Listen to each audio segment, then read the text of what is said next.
ये दर्शक बंधुओं, आज हम आपको यमदूत द्वारा पापी जीव को यमराज के पास ले जाने का वर्णन सुनाने जा रहे हैं। मनुष्य के जीवन में आने वाले कष्टों का हाल आज मैं बताऊंगा। इन सब कष्टों के उपरांत यमराज के दूत उस जीव को यमपास में बांधकर लोहे के मुद्गरों से पीटते हुए यमपुरी में यमराजपुरी के स्वामी यमराज के पास ले जाते हैं। यमपुरी इस मृत्युलोक से 99,000 योजन की दूरी पर है। मार्ग में जब जीव को भूख प्यास लगती है तब वह अपने किए हुए पापों का स्मरण कर बहुत पछताता है। यमपुरी के मार्ग की पृथ्वी अग्नि के समान जलती है। उस पृथ्वी पर नंगे पांव, नंगे सिर और नंगे शरीर चलने के कारण जब वह व्याकुल और थकित होकर वहीं विश्राम कर लेना चाहता है अथवा मार्ग में अंधकार होने के कारण कहीं ठिठक जाता है तो उस समय यम के दूत उसे अपने मुद्गरों से खूब मारते हैं और एक क्षण को भी विश्राम नहीं लेने देते। जिस प्रकार संसार में कुकर्म करने वालों को राजा द्वारा दंड दिया जाता है, उसी प्रकार पाप करने वाला व्यक्ति उस यमपुरी में पहुंचकर अपने पापों का दंड प्राप्त करता है। श्री नारायण जी की माया से प्रेरित हो वह अपने उस अंगुष्ठ प्रमाण शरीर को भी अपना मृत्यु लोक का शरीर ही समझता है। उस समय वह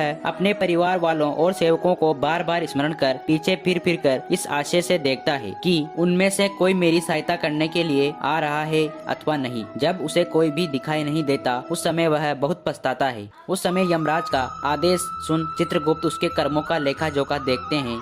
तदुपरांत जिस प्राणी के लिए जितने समय तक नरक में रखकर दंड देना होता है उसे उसी नरक में भेज देते हैं। नरक में पहुंचकर वह प्राणी बहुत कष्ट भोगता है। पुनः नरक का समय पूरा होने पर उसे वहां से निकालकर भूत प्रेत आदि की अपवित्र योनि में जन्म लेना पड़ता है। वहां वह सदा रोगग्रस्त रहता है और एक क्षण भी उसे सुख नहीं मिलता। इस प्रकार 84 लाख योनियों में चक्कर काटने के बाद उसे पुनः मनुष्य का देह मिलता है। इस प्रकार मनुष्य योनि प्राप्त होना अत्यंत ही दुर्लभ है। और उसके बाद मनुष्य में सत्संग में जितना प्रसन्न होता है उतना वेद पढ़ने, योगाभ्यास एवं व्रत आदि से भी नहीं होता। सत्संग करने से मनुष्य को मेरे चरणों में भक्ति उत्पन्न होती है और जीव मुझे पहचान कर भवसागर के पार उतर जाता है।